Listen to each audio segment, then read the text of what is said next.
नमस्कार, news India देख रहे हैं आप और मैं आपके साथ तरन्नुम। बुलेटिन की शुरुआत बड़ी खबर से। खड़गे के बयान पर बीजेपी ने कांग्रेस को घेरा है। चुनाव आयोग जाएगा बीजेपी का डेलीगेशन। थोड़ी देर में इलेक्शन कमीशन दफ्तर जाएगा डेलीगेशन, जिसमें निर्मला सीतारमण, किरण रिजिजू रहेंगे मौजूद। अर्जुन राम मेघवाल बीजेपी महासचिव भी रहेंगे मौजूद। ओम पाठक भी डेलीगेशन में शामिल है। तो कांग्रेस के अध्यक्ष मल्लिकार्जुन खड़गे के बयान पर सियासत तेज हो गई है। प्रधानमंत्री नरेंद्र मोदी को लेकर दिए गए विवादित बयान के बाद बीजेपी ने कांग्रेस को घेर लिया। बीजेपी ने इस पूरे मामले को गंभीर बताते हुए चुनाव आयोग का दरवाजा खटखटाने का फैसला किया है। पार्टी का एक प्रतिनिधिमंडल अब से थोड़ी देर में यहां पर निर्वाचन आयोग से मुलाकात करने के लिए पहुंचेगा और इस डेलीगेशन में निर्मला सीतारमण, किरण रिजिजू, अर्जुन राम मेघवाल और ओम पाठक शामिल रहेंगे। बीजेपी ने खड़गे के बयान को प्रधानमंत्री और देश की जनता का अपमान बताते हुए उनसे माफी की मांग की है। हालांकि खड़गे ने अपने बयान पर सफाई दे दी है, लेकिन बीजेपी का कहना है कि ये मामला केवल सफाई से खत्म नहीं होगा और धीरे धीरे ये पूरा मामला जो है तुल पकड़ चुका है और अब से थोड़ी देर में जो है डेलीगेशन इलेक्शन कमीशन के दफ्तर जाएगा और इस बीच जो है कांग्रेस पर कार्रवाई की मांग भी की जाएगी। तो कांग्रेस के अध्यक्ष मल्लिकार्जुन खड़गे के पीएम नरेंद्र मोदी को लेकर दिए बयान के बाद राजनीतिक हलकों में बड़ा विवाद खड़ा हो गया है। बीजेपी ने इसको एक बहुत बड़ा मुद्दा बना दिया। तो कांग्रेस की पार्टी यहाँ पर राष्ट्रीय अध्यक्ष मल्लिकार्जुन खड़गे ने देश के प्रधानमंत्री मोदी को लेकर बड़ा बयान दिया है, जिसकी वजह से राजनीतिक गलियारों में एक दूसरे पर वार पलटवार का सिलसिला जारी है। दरअसल मल्लिकार्जुन खड़गे ने पीएम मोदी को आतंकवादी करार दिया और इसी को बीजेपी ने एक बड़ा मुद्दा बनाते हुए एक डेलीगेशन को तैयार किया, जिसमें निर्मला सीतारमण समेत तमाम दिग्गज मौजूद है और ये डेलीगेशन अब से थोड़ी देर में इलेक्शन कमीशन के पास पहुंचेगा। और इस बीच देखने वाली बात की इलेक्शन कमीशन की तरफ से क्या कुछ रहने वाला है। तो बीजेपी ने खड़गे के इस बयान की कड़ी निंदा भी की है। भाजपा ने कहा है कि कांग्रेस ने अब तक प्रधानमंत्री को 175 बार गालियां देकर अपमानित किया है, उन्हें इसके लिए माफी मांगनी चाहिए। कांग्रेस के अध्यक्ष मल्लिकार्जुन खड़गे ने ये विवादित बयान तमिलनाडु की राजधानी चेन्नई में आयोजित एक प्रेस कॉन्फ्रेंस में दी थी और भारतीय जनता पार्टी के साथ गठबंधन की आलोचना भी यहाँ पर मल्लिकार्जुन खड़गे की तरफ से किया गया। हालांकि ये विवाद जो है वो लगातार बढ़ता जा रहा है और दूसरी तरफ खड़गे की तरफ से भी अब बयान सामने आया है और उन्होंने साफ तौर पर कहा है कि मेरे बयानों को तोड़ मरोड़ के पेश किया जा रहा है। अब देखने वाली बात की जब अब से थोड़ी देर बाद जब डेलीगेशन पहुंचेगा तो डेलीगेशन की तरफ से किन किन पॉइंट्स को रखा जाता है, क्या कुछ कहा जाता है इलेक्शन कमीशन का, इस पर क्या एक्शन होगा। फिलहाल ये पूरा मुद्दा जो है वो गर्मा चुका है। एक तरफ बीजेपी कांग्रेस को घेरने में लगी हुई है और दूसरी तरफ जो है अब से थोड़ी देर में एक डेलीगेशन जो है वो भी पहुंचने वाला है।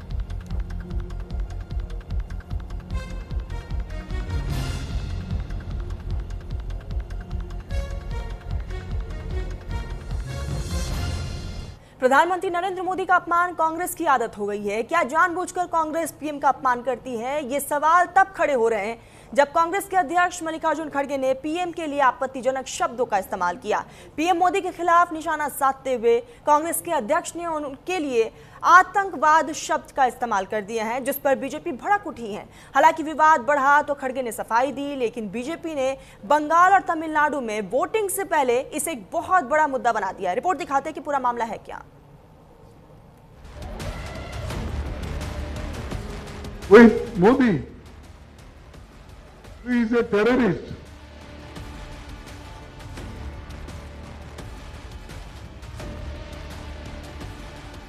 बंगाल से तमिलनाडु तक सियासी तपिश के बीच कांग्रेस अध्यक्ष मल्लिकार्जुन खड़गे के इस बयान ने राजनीति में नया बखेड़ा खड़ा कर दिया।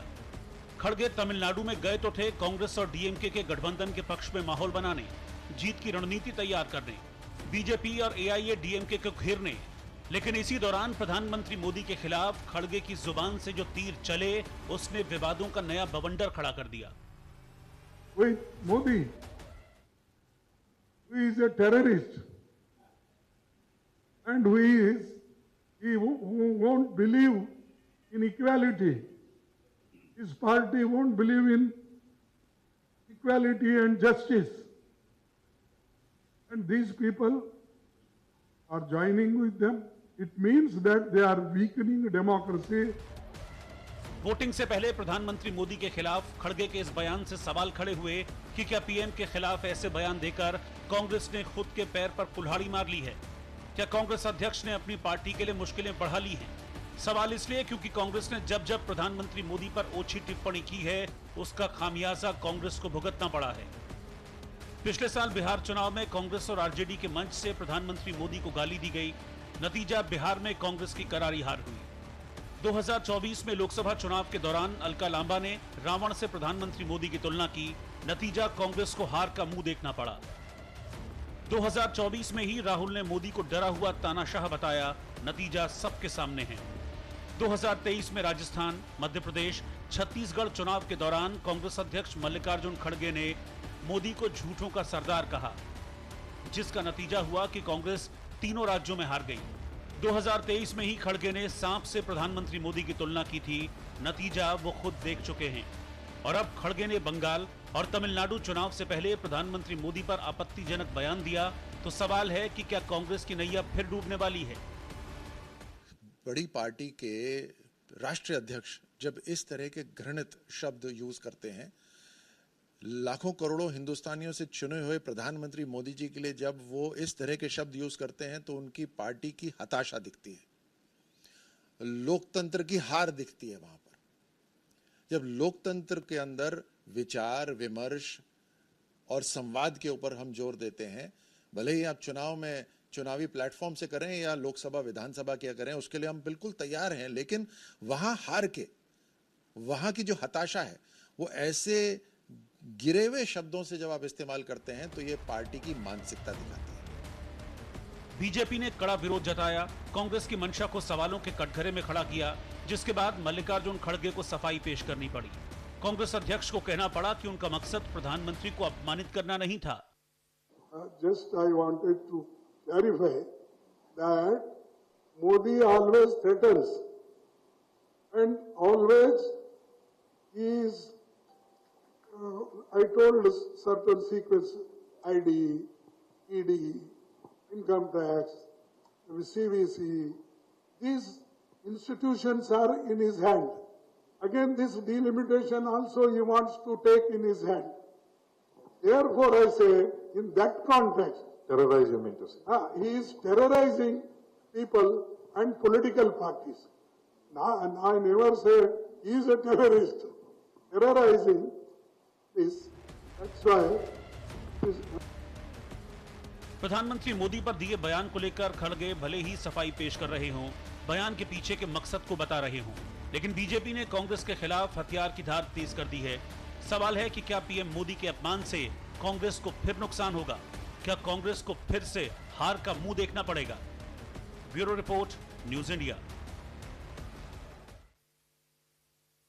तो बीजेपी का डेलीगेशन चुनाव आयोग पहुंच चुका है। बीजेपी डेलीगेशन की चुनाव आयोग से मुलाकात हुई है, ये बड़ी खबर सामने आई है। और इस डेलीगेशन में खुद निर्मला सीतारमण समेत तमाम दिग्गज मौजूद हैं। और ये डेलीगेशन जो है मल्लिकार्जुन खड़गे की शिकायत लेकर पहुंचा हुआ है। देखने वाली बात कि अब इलेक्शन कमीशन की तरफ से इस पूरे मामले को किस तरीके से देखा जाता है, इलेक्शन कमीशन की तरफ से क्या बड़े कदम उठाए जाते हैं।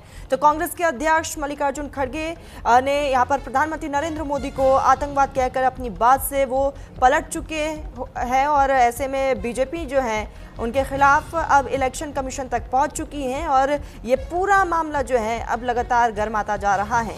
तो प्रधानमंत्री नरेंद्र मोदी को पहले आतंकवादी बताकर कांग्रेस के अध्यक्ष मल्लिकार्जुन खड़गे ने साफ तौर पर कहा कि मेरी वो मंशा नहीं थी, मैंने ऐसा कुछ नहीं कहा है। लेकिन बीजेपी ने कांग्रेस के खिलाफ पूरी तरीके से मोर्चा खोल दिया है। और केंद्र मंत्री से लेकर बीजेपी नेताओं तक ने कांग्रेस पर जोरदार हमला किया। केंद्रीय मंत्री पीयूष गोयल ने पीएम मोदी के खिलाफ कांग्रेस के अध्यक्ष मल्लिकार्जुन खड़गे की आपत्तिजनक टिप्पणी के लिए कांग्रेस के सांसद राहुल गांधी और डीएमके चीफ एमके स्टालिन से माफी मांगने को कहा है। अब बाकायदा उनकी तरफ से पोस्ट भी सामने आया। और अब ये पूरा डेलीगेशन जो है इलेक्शन कमीशन के पास पहुंचा है। और अब देखने वाली बात कि इलेक्शन कमीशन की तरफ से इस पूरे मामले को किस तरीके से देखा जाता है, इलेक्शन कमीशन की तरफ से क्या एक्शन लिया जाएगा। लेकिन अब ये पूरा मामला राजनीतिक रूप ले चुका है। एक दूसरे पर लगातार वार पलटवार किए जा रहे हैं, एक दूसरे को निशाना बनाया जा रहा है। और क्योंकि इस पूरे मामले को लेकर यहाँ पर बीजेपी का जो डेलीगेशन है, बीजेपी जो है वो काफ़ी नाराज नजर आ रही है। सहयोगी आंचल मेरे साथ जुड़ चुकी है। आंचल, एक बार फिर से बैठे बिठाए कांग्रेस ने बीजेपी को एक बहुत बड़ा मुद्दा दे दिया है।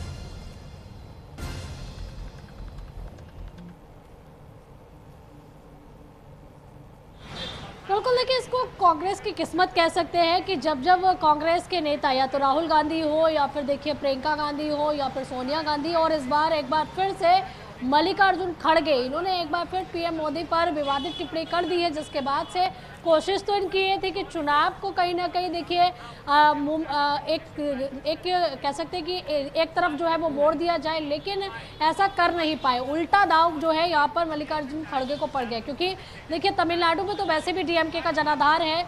यहाँ पर भारतीय जनता पार्टी अपने आप को मजबूत करने की स्थिति में जो है लगातार प्रयास कर रही है। लेकिन अगर हम बात करें पश्चिम बंगाल की, तो देखिए पहले सीपीएम और उसके बाद टीएमसी और अब भारतीय जनता पार्टी लगातार जो पिछला 2019 का लोकसभा चुनाव हुआ था बंगाल के अंदर, उसमें अच्छा खासा प्रदर्शन जो है लोकसभा में रहा था भारतीय जनता पार्टी का।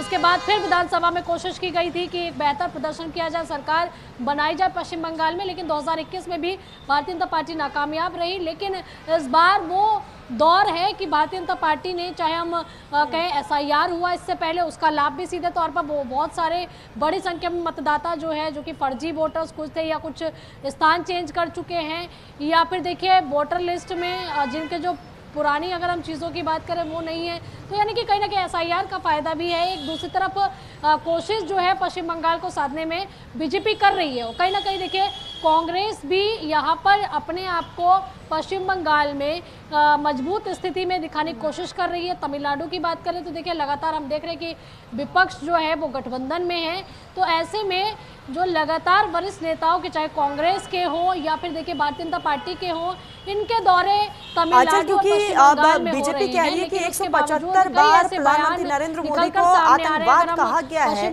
और माफी मांगने की यहाँ पर मांग भी उठाई जा रही है। क्या लग रहा है, क्योंकि चुनाव भी है और पार्टी की छवि पर एक डेंट, क्योंकि इससे पहले भी इस तरीके के बयान दिए गए हैं, कम से कम पद का तो सम्मान करना चाहिए कांग्रेस को।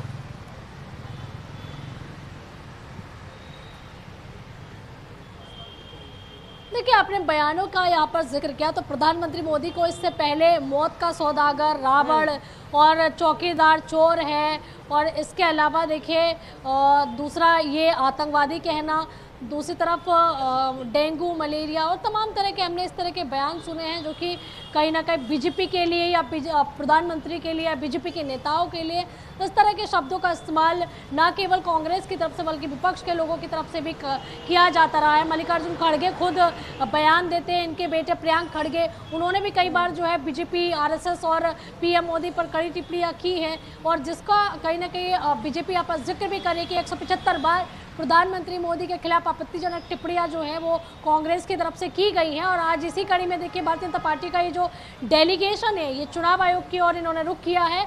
और इससे पहले भी हमने देखा जब पश्चिम बंगाल में कहीं ना कहीं हमला किया गया था बीजेपी के कार्यकर्ताओं के ऊपर, तब भी चुनाव आयोग गया था, बीजेपी का एक डेलीगेशन ममता बनर्जी की शिकायत करने के लिए।